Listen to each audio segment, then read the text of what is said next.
गांव की शादी की कहानी। गांव की शादी का रंग ही कुछ अलग होता है। हर गली में खुशी की चहक, हर आंगन में हल्दी और मेहंदी की महक, और पूरे गांव का एक परिवार बन जाना, यही तो असली आनंद है। ऐसी ही एक शादी थी रामपुर गांव में, जहां सूरज और गीता की शादी हो रही थी। शादी की तैयारियां हफ्तों पहले से शुरू हो गई थीं। गीता के घर पर सुबह से ही हल्दी, मेहंदी और संगीत का माहौल था। महिलाएं लोकगीत गाते हुए काम में लगी थीं। कोई पकवान बना रही थी, तो कोई दुल्हन के जोड़े को तैयार कर रही थी।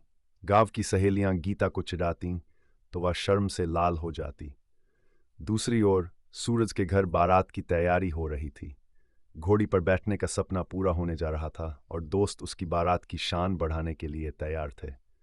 गांव के लोग मिलकर मंडप सजा रहे थे और चारों ओर रंगीन कागजों और फूलों से सजी बग्गी देखने लायक थी। बारात का स्वागत शाम को जब सूरज की बारात निकली, तो डोल नगारों की गूंज से पूरा गांव थिरकने लगा। बाराती खुशी से नाच रहे थे और हर कोई आनंद मना रहा था। जब बारात गीता के दरवाजे पर पहुंची, तो लड़कियों ने रास्ता रोक लिया। दूल्हे राजा, पहले नेक दो, फिर अंदर आने देंगे। सूरज हंसते हुए अपनी जेब से शगुन निकालता, तो लड़कियां और ज्यादा तंग करने लगतीं। विवाह का शुभ मुहूर्त मंडप में गीता और सूरज ने अग्नि के 7 फेरे लिए और पंडित जी के मंत्रों के साथ दोनों एक दूजे के हो गए।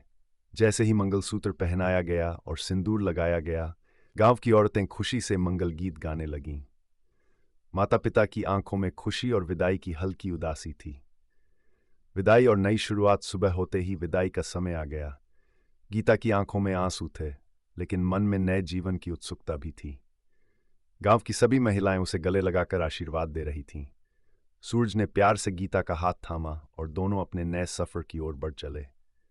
गांव की ये शादी सिर्फ दो दिलों का नहीं, बल्कि दो परिवारों और पूरे गांव का मिलन था। यही तो गांव की शादियों की सबसे बड़ी खूबसूरती होती है। और वीडियोस के लिए चैनल को सब्सक्राइब करें।